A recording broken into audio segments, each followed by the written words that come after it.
మనకు ఈరోజు ఈ సమావేశము, ఈ పత్రికా విలేకరుల సమావేశము, ప్రెస్ కాన్ఫరెన్స్ పెట్టడానికి కారణము, మన గ్రామంలో గత కొన్ని సంవత్సరాల నుంచి మట్టి మాఫియా నడుస్తున్నది.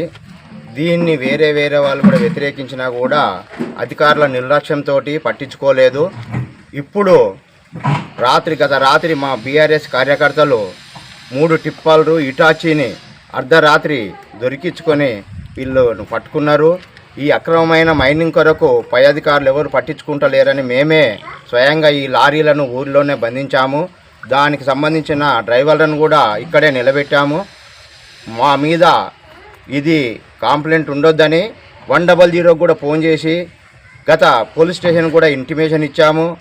ఇచ్చినాక ఈ మాఫియా ఇట్లాగే ఎన్ని సంవత్సరాలు కొనసాగుతుంది? ఈ మాఫియా కోట్ల రూపాయల మాఫియా ఊళ్ళో రియల్ ఎస్టేట్ వాళ్ళు, కాంగ్రెస్ లీడర్లు అనే సపోర్ట్ తోటి ఎమ్మెల్యే గారే కొట్టిపిస్తున్నారు అనేది కూడా అధికారులకు రిపోర్ట్ ఇచ్చారు. వాళ్ళు గతంలో మైనింగ్ వాళ్ళు ఇక్కడికి ఎంక్వైరీకి వచ్చినప్పుడు మా ఎమ్మెల్యే గారే కొట్టమన్నారు, లక్ష్మీదేవి ఉంటూ రావుపురం రోడ్డుకు అని కూడా వాళ్ళు స్టేట్మెంట్ ఇచ్చారు. ఆ అధికారి దగ్గర కూడా స్టేట్మెంట్ ఉంది. అక్కడ నేను కూడా సాక్షిగా నేనే కంప్లైంట్ ఇచ్చిన దాన్ని కాబట్టి నేను సాక్ష్యం కూడా ఉన్నది. ఇవన్నీ కూడా ఏం పని చేయకపోవడంగా మేము కలెక్టర్ గారికి కూడా ప్రజావాణిలో గత 4-5 సార్లు కూడా మేము రిపోర్ట్ చేశాము. అతడు ఆర్డీఓ గారికి, ఎంఆర్ఓ గారికి, సిఐ గారికి ఎవరికి ఇచ్చినా ఏ ప్రయోజనం లేదు. అంత అధికార బలంతో, ఎమ్మెల్యే గారి అండదండలతోటి, జిల్లా నాయకుల, కాంగ్రెస్ నాయకుల అండదండలతోటి యథేచ్ఛగా జరుగుతున్నది.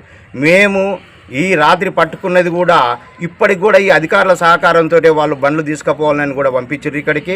కానీ బండ్లు వదిలేదు లేదు, మేము చేసేది లేదు. ఈ ఊరికి ఏదైనా న్యాయం జరగాలి.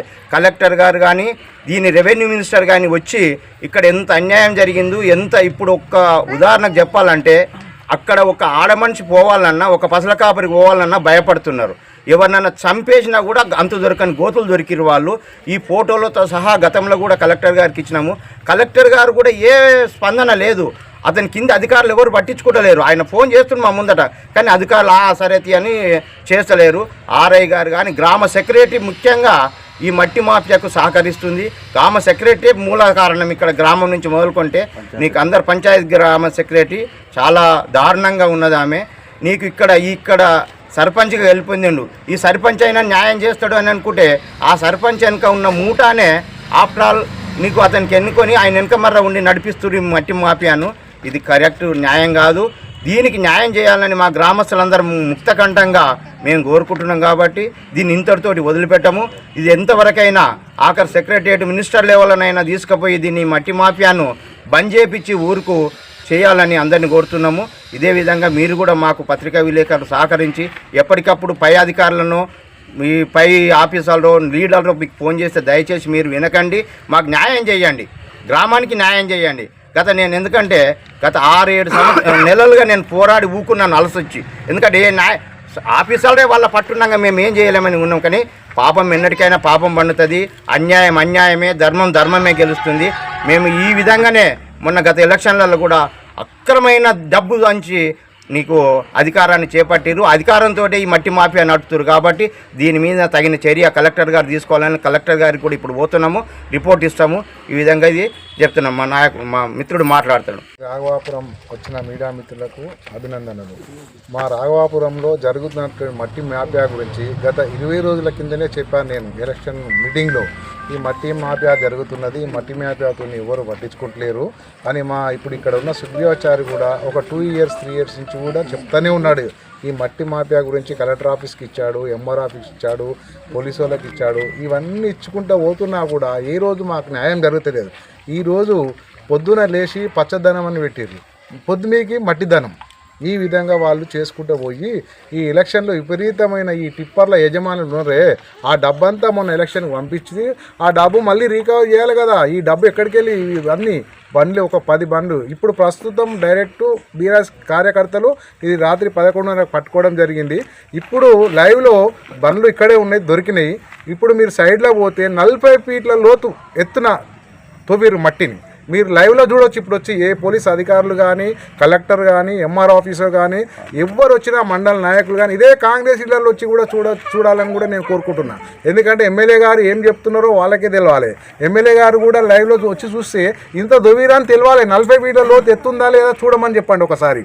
ఆయనకి ఏదో చెప్పేసి ఇప్పుడు ఈ బండ్లు తీసుకుపోయి అక్కడ పెట్టాగానే ఆయనతో ఫోన్ కాల్ చేపించి బండ్లను పంపించడం జరుగుతుంది. అలాంటివి అవుతున్నాయి కాబట్టి దయచేసి ఎమ్మెల్యే గారికి కూడా నేను నమస్కరించి చెప్పగలిగింది ఏంటంటే వచ్చి చూడమనండి.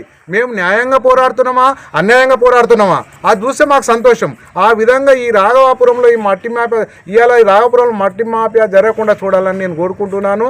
రెండోది ఏంటంటే ఈ మండల నాయకుడు అంటాడు, ఆయన జిల్లా నాయకుడు అంటాడు, ఈ విధంగా చేపిస్తే ఇవాళ రాఘవాపురం ఇప్పుడు మన ఇండియాలో కనుకో ఎక్కడైనా అనుకో భూకంపం వచ్చిందంటే ఫస్ట్ రాఘవాపురంలో వస్తుంది.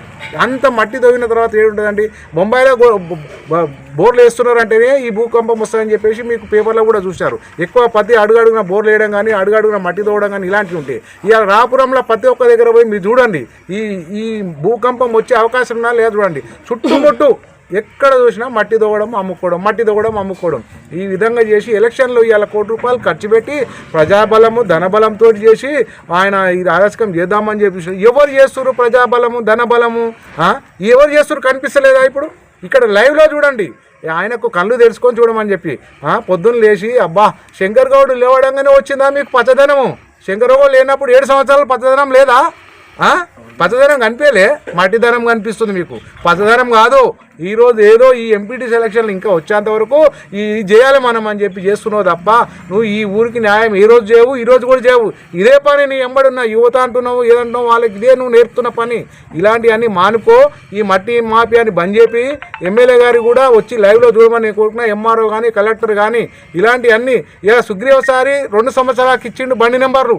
అదే బండి నెంబర్ ఇప్పుడు ఉన్నదా లేదా చూడండి. ఒక బండి నెంబర్ 4 నెంబర్లు బండి నెంబర్ ఇచ్చాడు. లైవ్లో బండి నెంబర్ ఉన్నది. ఇప్పుడు ఈ బండ్లకు ఇన్సూరెన్స్ లేదు, పేపర్ సరిగ్గా లేదు, లైసెన్స్ లేవంటారు డ్రైవర్లు. ఇది ఎంతవరకు కరెక్టు? రాత్రి వచ్చుకుంటూ ఇట్లా రోడ్ల పండి పిల్లలు నడుస్తుంటే ఎంత స్పీడ్లో వస్తున్నారు లైట్ లేకుండా. వాళ్ళకి యాక్సిడెంట్ కానీ కొట్టి పరిస్థితి చూసే నాదులు లేడు. అక్కడ సైడ్లో పోయి చూడండి, మంచం వేసుకొని బీర్ బాటలు తాగకుండా యథావిధిగా తాగుకుంటూ ఈ మట్టి మాఫియా జరుగుతుంది. ఈ మట్టి మాఫియాను బంద్ చేయాలి. ఇప్పుడు రెవెన్యూ ఎంఆర్ఓ ఆఫీస్ గారి దగ్గరికి వెళ్తున్నాము, ఆటకి కలెక్టర్కి వెళ్తున్నాము. బండ్లు కూడా పోలీస్ స్టేషన్ అండోవర్ చేసి అక్కడ ఎంఆర్ఓ గారికి దయచేసి మనవి చేయడం ఏంటంటే బండ్లు సీజ్ చేసి మాకు ఫస్ట్ అవకాశం ఇవ్వండి మీరు. మేము ఫస్ట్ ఒకసారి ఛార్జెస్ ఈ బండ్లను వదిలేమని చెప్పాడు ఇదివరకు పట్టుకున్నప్పుడు. ఇప్పుడు ఇది రెండో అవకాశాన్ని ఇడవని అన్నాడు. ఇదే ఎంఆర్ఓ గారికి నేను చెప్తున్నాను, ఇప్పుడు ఈ బండ్లను సీజ్ చేయాలని చెప్పి అడుగుతున్నాను, నేను కోరుకుంటున్నాను. కోర్టుకు కండవర్ చేయాలి. ఫస్ట్ ఇటాచిని తీసుకెళ్ళాలి ఇక్కడికి వెళ్ళి. ఏ విధంగా ఇక్కడికి కానిస్టేబుల్ అని పంపించుడు ఎస్ఐ రమేష్ గారు.